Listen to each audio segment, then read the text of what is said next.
Assalamualaikum warahmatullahi wabarakatuh. Kami dari kelas 11 MIPA 3, kelompok 1, akan mempresentasikan hasil penelitian yang telah kami lakukan tentang sistem pernapasan. Adapun anggota-anggotanya terdiri dari Ajeng, Eka, Eno, Hilda, Nadia, dan Rifa. Adapun tujuan pembelajaran dari pembahasan kali ini yaitu yang pertama, dapat menganalisis organ sistem pernapasan pada manusia, dan yang kedua, dapat mengetahui faktor-faktor yang mempengaruhi frekuensi pernapasan. Poin selanjutnya, ada uraian materi yang akan dijelaskan oleh Eka. Setiap makhluk hidup pasti bernapas. Untuk bernapas, manusia memerlukan organ-organ tertentu yang disebut sebagai sistem pernapasan.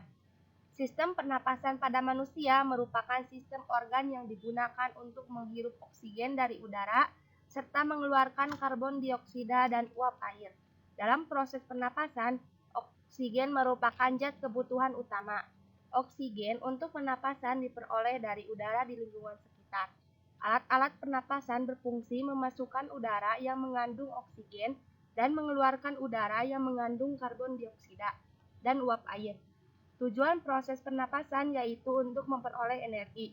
Pada peristiwa bernapas terjadi pelepasan energi.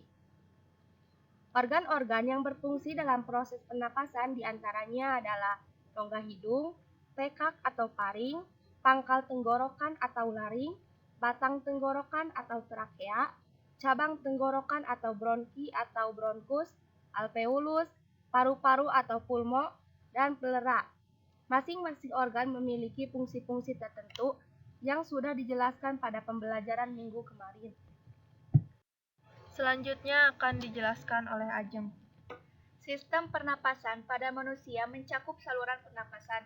Saluran pernapasan adalah bagian tubuh manusia yang berfungsi sebagai tempat lintasan dan tempat pertukaran gas yang diperlukan untuk proses pernapasan.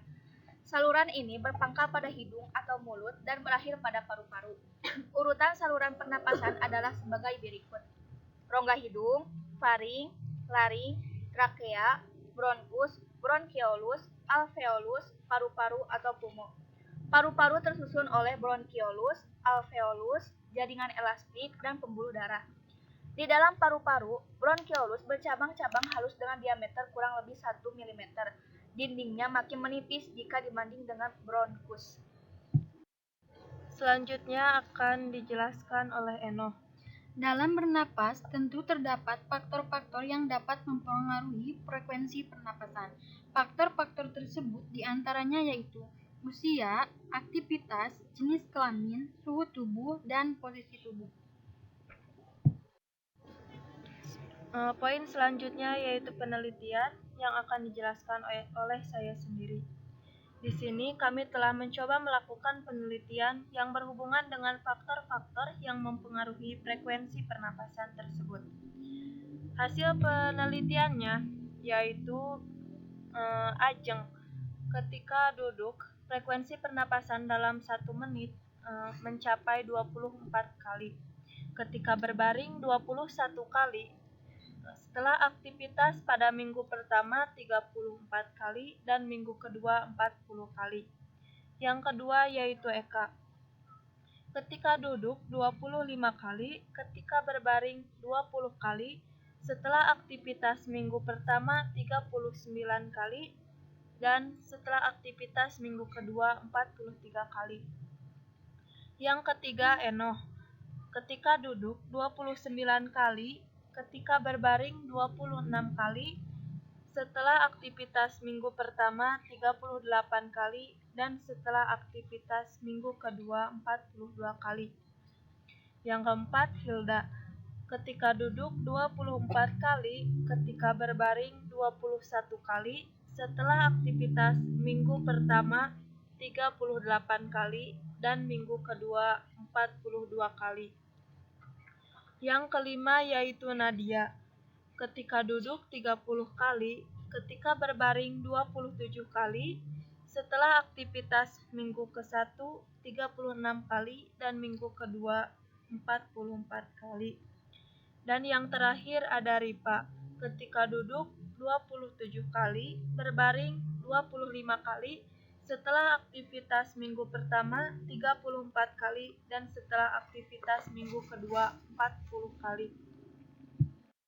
Yang selanjutnya yaitu pembahasan akan dijelaskan oleh Nadia. Dalam teori telah disebutkan bahwa ada beberapa faktor yang bisa mempengaruhi frekuensi pernapasan.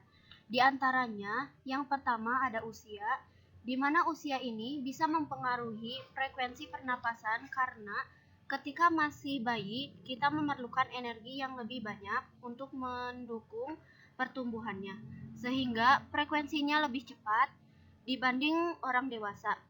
Selanjutnya, ada jenis kelamin. Laki-laki memiliki tingkat yang lebih tinggi dibanding perempuan.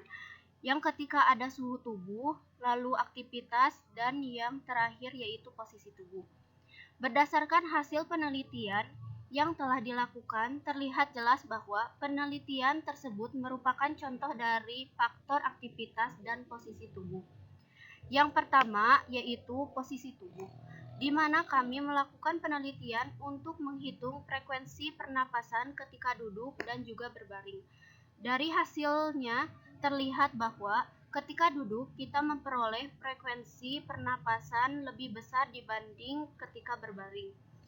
Hal ini disebabkan karena ketika duduk, tubuh memerlukan energi yang lebih besar untuk menjaga tubuh agar tetap seimbang, sehingga frekuensinya pun akan lebih meningkat. Yang kedua yaitu aktivitas, di mana kami melakukan penelitiannya setelah melakukan olahraga. Ternyata frekuensinya lebih tinggi dibanding ketika duduk dan berbaring. Hal ini terjadi karena semakin berat aktivitas yang kita lakukan, frekuensi pernapasannya pun akan semakin meningkat pula.